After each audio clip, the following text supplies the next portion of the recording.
And what happens today, we're going to get into groups, and what we're going to do is we're going to be like on The Apprentice.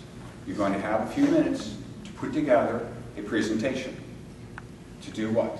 So you're equipped today to go out soon and make a presentation, regardless of your background, to a single source lead provider.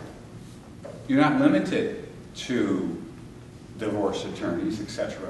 There's over 50 that I can even think of that you can find that is a pipeline of business. You could either try to be a lead generator or find a lead generator. It is far easier to find a lead generator than it is to become one. Can I hear an amen? Unless you disagree. Right? It is, absolutely. And as a brand new salesperson getting into the business, and you tell them what you really have to do and what the likelihood of survival is, they may not do it. Hey, I'm going to recruit you to make $100,000 a year, but the odds really are not there. Do you know what the poverty level is in the United States? 35%. No, what's the figure? What do they make a year? Oh, 13 to 15,000? No, 9. Depends on the region where people live in. And unless I read the stats wrong yesterday, it was 23,000. Okay, 23,000 a year. What did you say the average realtor makes? About 20. A little bit more. 20. Oh, above poverty. That's good. So I'm going to recruit Tony into my company and said, okay, here's poverty level. I don't know what you're living at now. We're going to get you $4,000 above poverty. That's probably what will happen. Sign me up. Right. And you've got to become, even though this is not your nature, a lead generator. I know a lot of people who say, I don't want to chase leads. If you give them to me, I will serve them well. Right? Says, I'm prepared, just give it to me. I just hate the chase part. One of the most difficult parts of marketing is we don't know which half of the dollar works. And if you ever interviewed people, if they're here today, no offense, and you said to me, Bryan, we have a marketing campaign for you, and it's $1,000 a month. And I said, well, I want the probability, like seeds. Before I plant my seeds, I want to know the yield. So my question to Jim would be, before I put an ad, and I did this challenge a few years ago to a Homes magazine salesperson. He wanted $100 a page, pretty affordable. And I remember saying to him, if it works, I'll give you $200, but I'm not going to pay for it up front. He said, well, it doesn't work that way. I said, my number must not be high enough. I'll give you $1,000 if your advertisement sells the property, because that's what you just said. Now, we all know it's not supposed to sell the property, but the salesperson was saying that this is going to really help sell your houses, and it'll expose it. And I said, I can't say that in good faith to the seller, because it's not true. I know it's not true. I gave you $2,000 if this ad sells the property. I said, you don't believe in your product. You won't pay for the ad yourself for $100 for a $2,000 opportunity. You don't believe it'll work. Because when you came in here, you said this was the solution. Too many people are offering seeds in the form of lead generation with the promise that this is going to increase your yield. And the problem is, unlike the seed packets, which you can read online, because these are, the government says you have to say certain things about these seeds, and it's truth. You got to tell the truth about it, at least online. But when the salesperson comes out and says, and they're going to make your garden prettier and all that stuff, who knows what things they say. But they are regulated seeds. Imagine leads were regulated. That they came in packets. And on there they told you the opportunity to yield. Or even better, you want to sign up to become a salesperson at a company, and they give you a packet. On the packet it says, the average person in this company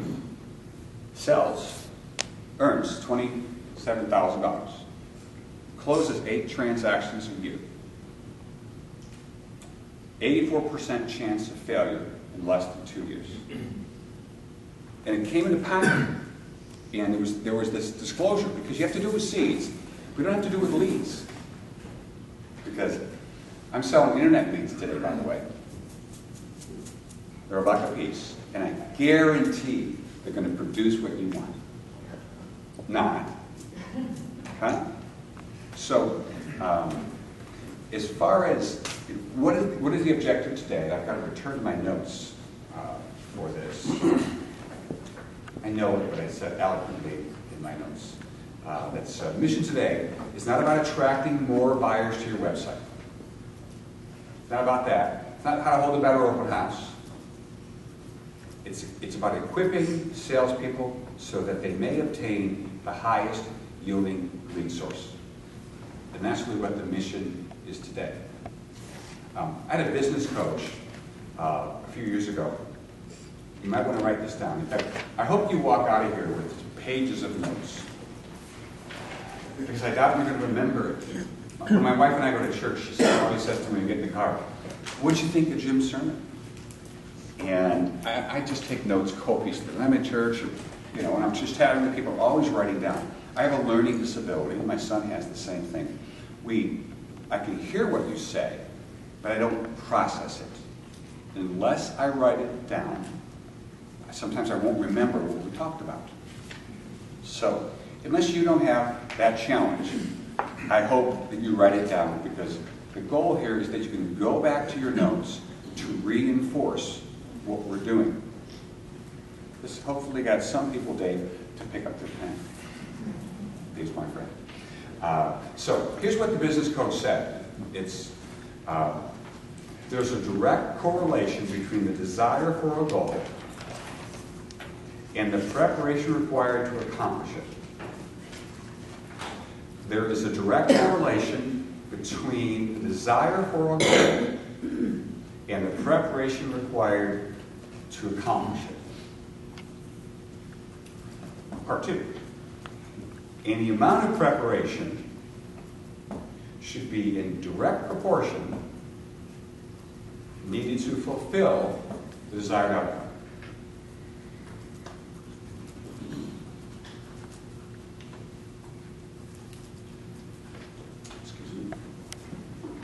I'm assuming we're going to edit those out too every time I come over here for the water. What I did in real estate, I just jumped in. I became excuse me. Can you repeat that last sentence one more time, please? The amount of preparation should be in direct proportion. The amount of preparation should be in direct proportion needed to fulfill the desired outcome. Thank you. Okay, we can read the whole thing, sorry. So we'll just double check on this. There is a direct correlation between the desire for a goal and the preparation required to accomplish it. And the amount of preparation should be in proportion needed to fulfill the desired outcome. When I got into real estate sales, or before that, I actually sold vacuum cleaners door to door in Fenton in the winter. It was a big Delta 88 Oldsmobile. You had to have a boating license to drive on the road. It was, the back seat was a couch. The steering wheel was like this big. And it was back in the 80s, and I had no money, but that was my first job, knocking door to door in a mobile home park to sell Electrolux vacuum cleaners. I literally, remember they say about a door slammed in your face? It literally happened. I kind of felt like Abbott and Costello in one of those old black and white movies, and I said, this ain't for me.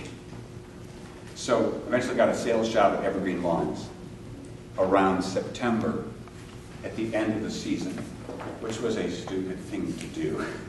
I worked there for a couple of months, and what do they do during the winter? Nothing.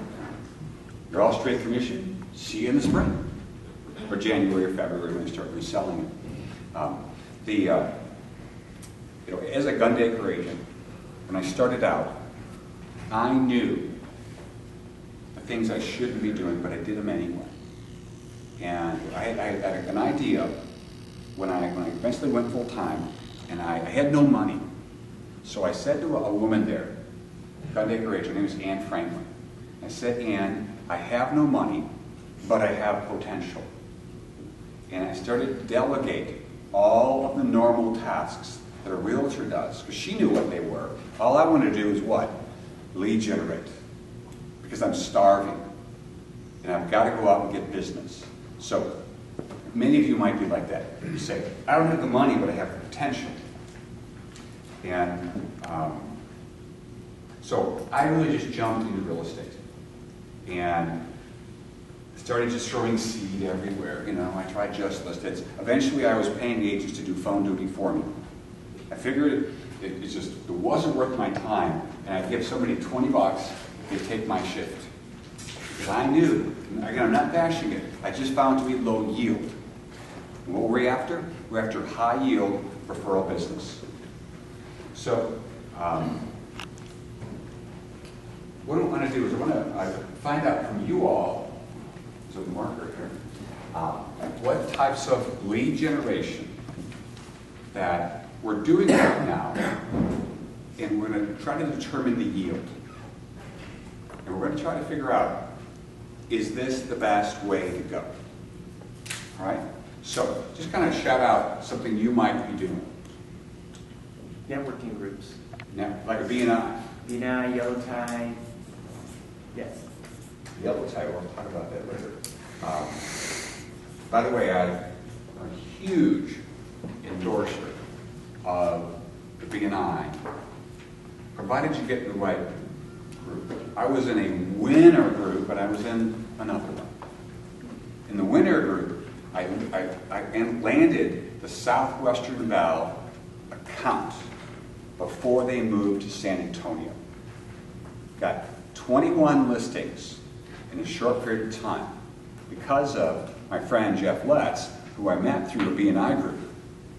And then he and I put together a presentation. And he's a financial planner. And we put a presentation together for Southwestern Bell. I sold 20 of the 21 properties. Why was it so high? They had to move. None of them paid the broker fee. Everybody had a bonus. I remember the one house I didn't sell, it was in Lake Chesterfield. They had this really, anybody have green carpet in their house? Okay, good, I won't offend anybody there. They had green carpet, it was pristine. And you had to take your shoes off when you went in the house, and it was pristine green carpet. And how many buyers here go, I hope there's green carpet in the house? All right, none of them. So they agreed to change the carpet out and pick the relocation beige. That's the color we're going for. And I get to the house, the carpet's installed, and she went with white. I remember saying, why'd you pick white? She said, I love white. And we jumped out of the frying pan into the fire. Because how many people go, I hope it's white, and I've got little kids and a dog. Oh, I hope it's white. That's the only one of my listings that went to buyout. So, through a networking group, that's where I met this gentleman. So, what else? Anybody else? There's got to be a lot of answers. What are you doing right now for lead generation? I heard Zillow. Okay, Bill, what were you saying? I'm doing home buying seminars at Barron's Corporation. Home buying seminars, what? At Barron's Corporation. Good one. So we got, we call it seminars. Okay? I don't write really well. So go with me. Farming subdivision. Lender referral. So Janet's going to hit all the lenders today. Okay. And I heard geographic farming. That's wonderful. Anybody else? Tiger leads. What leads? Tiger Leads. lead generation. Oh, is that for internet? Okay. We're going to put that up here with Zillow. Okay. Anybody else? Where's floor plan broker referral? Oh, phone duty, okay.